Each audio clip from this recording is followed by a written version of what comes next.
Hello friends, তোমরা কেমন আছো? আশা করছি তোমরা খুব ভালো আছো। ডিসেম্বর মাস মানে থেকে পিকনিকের সময়। আমার পরীক্ষা শেষ হয়ে যাওয়ার কারণে বাড়িতে বসে কী করবো, তাই চলে এলো সবাই মিলে পিকনিকে। তো পিকনিকে আসতে না আসতে পেয়ে গেলাম ব্রেকফাস্টে কেক। তো কেক খাওয়ার সাথে সাথেই চলে এলো ডিম ও কলা। ডিম কলাটা মানে হচ্ছে তোমাদেরকে দেখানো হয়নি। তো একটু ঘোরাঘুরি করার পর সব দুপুরে খাওয়ার জোগাড় করার পরে চলে এলাম আমরা একটু বাইরে ঘোরাঘুরি করতে। তো হনুমান এসেছিল, এর কারণে বাচ্চাদের দেখানো হচ্ছিল।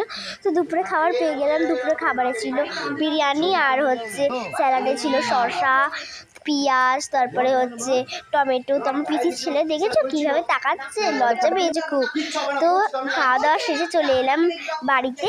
তো বাড়ির রাস্তাটা দেখিয়ে দিলাম, আমরা অন্য রাস্তা দিয়ে যাই, এই কাছাকাছির জন্য গ্যারেজের রাস্তা দিয়ে আমরা যাচ্ছি।